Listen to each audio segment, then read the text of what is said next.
Home loan के लिए 2 दस्तावेज जरूरी होता है। पहला डॉक्यूमेंट होता है इनकम टैक्स रिटर्न, ITR की जरूरत पड़ती है, और दूसरा जो होता है वो है कि आपका जमीन का दस्तावेज।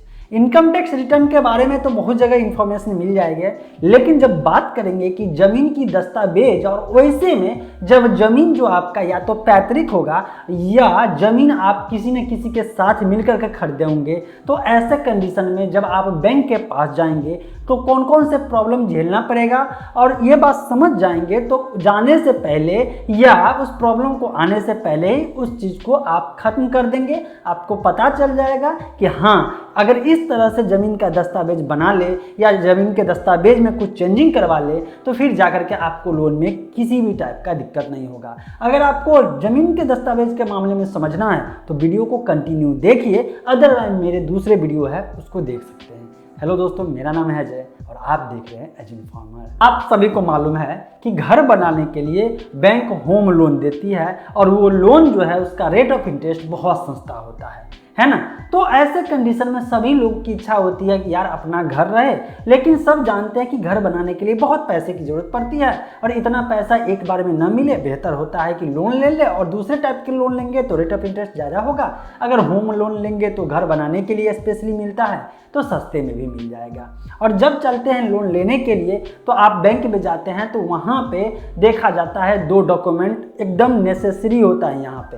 पहला कि आपको बैंक के स्टाफ बोलेंगे ही कि आपके पास इनकम टैक्स रिटर्न जो पिछले 3 साल का आपका इनकम मतलब इनकम प्रूफ के लिए जो ज़रूरी है वो मैंडेटरी कर देते हैं। अगर वो है, इसके अलावे मान लीजिए बहुत सारे ऐसे लोग हैं जिनके पास ITR नहीं है, तो फिर ऐसे कंडीशन में जो लोग लोन लेना चाहते हैं उनको मिलेगा या नहीं मिलेगा? इसके बावजूद भी मिलता है। कैसे मिलता है? ज़मीन पे जब आते हैं, क्योंकि देखिए ये सब जो भी ITR की बात करते हैं, ज़मीन के दस्तावेज की बात करते हैं, ये सब क्यों किया जाता है कि इन केस अगर जो लोन लिया वो लोन न चुका पाए तो कोई आधार तो होना चाहिए जिससे वो रिकवरी कर सके।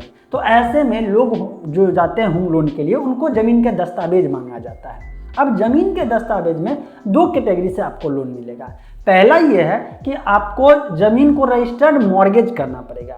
रजिस्टर्ड मॉर्गेज का मतलब हो जाता है कि आप एक तरह से लोन नहीं देंगे तो ऐसे कंडीशन में वो ज़मीन ले लेगा। दूसरा है कि आपका ITR अगर बहुत बढ़िया है तो भी आपके ज़मीन के पेपर का टाइप देखा जाता है। किस टाइप का? समझिए, ज़मीन जब खरीदने चलते हैं या ज़मीन पे घर बनाने चलते हैं तो वो ज़मीन 2 टाइप का हो सकता है। या तो केवाला, जिसको रजिस्ट्री कहते हैं, आप अपने नाम पे रजिस्ट्री करवाए हैं, किसी को पैसे दे करके मतलब खुद के नाम पे ज़मीन खरीदे हैं, है ना। और दूसरा होता है कि आपका खतियानी ज़मीन होगा। खतियानी ज़मीन का मतलब हो गया कि पूर्वज का ज़मीन होगा। और इसके बीच में एक और आता है और वो होता है कि ज़मीन हो सकता है कि आपका पैतृक संपत्ति होगा, खतियानी नहीं होगा, लेकिन आपके मम्मी या पापा के नाम पे ज़मीन होगा। अब यहाँ पे समझिए थोड़ा सा, बहुत इंपॉर्टेंट वीडियो है, और वीडियो इतना इंपॉर्टेंट है कि इस वीडियो को देखने के बाद आपके ज़मीन के मामले में और होम लोन के मामले में बहुत कुछ क्लियर हो जाने वाला है। देखिए, जब बात करते हैं खतियानी की तो वहाँ पे जल्दी बैंक लोन देना नहीं चाहेगा। क्यों? क्योंकि बैंक को पता है कि खतियानी ज़मीन में बहुत लफड़े होते हैं, और इनकेस अगर बैंक लोन दे देगी, बाद में जो है पैसा लोग नहीं देगा तो उसको रिकवर मतलब ज़मीन को नीलाम करेगा या ज़मीन को सेल बैंक खुद से करेगा तो शायद ज़मीन कब्जे में न आए, सेल न हो पाए। इसलिए खतियानी ज़मीन पे तो जल्दी नहीं देने वाला है। आप कितना भी कहेंगे कि अपने नाम पे LPC बना ले, अपने नाम पे रसीद कटवा ले, फिर भी जल्दी नहीं देगी, और देने से मतलब भागेगी, पीछे मुकर जाएगी। बात करते हैं केवाला में, तो केवाला में अगर आपके पिताजी के नाम पे ज़मीन है या मम्मी के नाम पे ज़मीन है तो आपके मतलब कि जो पेरेंट हैं उनमें से अगर वो जिंदा हैं तो उनको जो है ही आकर के लेना पड़ेगा, उनको एज ए गारंटर बनना पड़ेगा। इन केस अगर वो जिंदा नहीं है तो ऐसे कंडीशन में आपको जो है देखा वंशावली बनता है, जिसमें मान लीजिए आपके अलावा अगर कोई दूसरा भी हो गया, मान लीजिए कि मम्मी के नाम पे ज़मीन है और पिताजी आपके नहीं है, तो मम्मी तो मतलब रजिस्ट्री कर देगी, हो सकता है मम्मी गारंटर बन जाएगी। लेकिन मम्मी के नाम पे ज़मीन है और मम्मी नहीं है, आपके पिताजी हैं, पापा हैं, तो ऐसे कंडीशन में क्या होगा कि आपके पापा को भी गारंटर बनना पड़ेगा। इस बात को आप समझ लीजिए।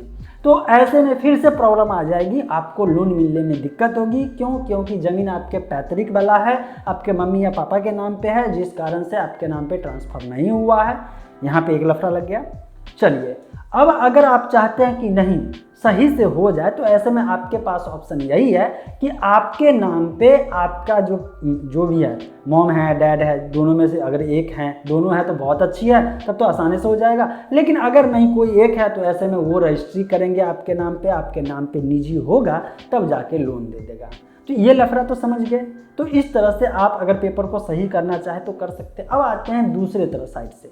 दूसरा होता है कि अगर आप अपने नाम पे रजिस्ट्री करवाए हैं, तो इसमें भी एक और चीज़ देखा जाता है कि आप जो ज़मीन रजिस्ट्री करवाए हैं उसमें आपके अलावा किसी और का भी नाम है। ऐसा होता है ना कि एक ही दस्तावेज पे आप हैं या आपके चाहने वाले जो है, आपके करीबी है, दस्तावेज का खर्चा ज़्यादा ना पड़े, इसलिए एक ही पेपर पे उस ज़मीन को बहुत सारे लोग रजिस्ट्री करवा लेते हैं। अगर ऐसा किए तो फिर लफड़ा फंस जाएगा। ऐसे में जो दूसरे का नाम है उस दस्तावेज में, उसको एज ए गारंटर बनना पड़ेगा। इसीलिए बेहतर ये होता है कि जब भी आप अपने नाम पे रजिस्ट्री करवाते हैं, मतलब कि किसी से ज़मीन खरीदते हैं, तो उसमें किसी और को ना इन्वॉल्व करें। अगर वो अगला बंदा इन्वॉल्व होना चाहता है तो उसके लिए अलग से, उसी ज़मीन को खरीदना चाहता है, वो पैसा भी दे रहा है, फिर भी उसका पेपर अलग बनाएं और आप अपना पेपर अलग बनाएं। अब आप पूछेंगे ऐसा क्यों होता है? ऐसा इसलिए होता है कि जब वो ज़मीन, मान लीजिए 2 लोगों के साथ आपने खरीदा, भले ही आप अपने नाम पे खरीदा, आपका नाम उसमें मेंशन है, मतलब केवाला है आपका, रजिस्टर्ड है आपके नाम पे है, लेकिन फिर भी उसमें साइड नहीं खुलता है और आप बैंक को जा कर के कहेंगे कि यार मेरा साइड खुल जाएगा, मैं जमाबंदी अलग तोड़ लूँगा या रसीद कटवा लूँगा, फिर भी लीगली बैंक को प्रॉब्लम हो सकती है।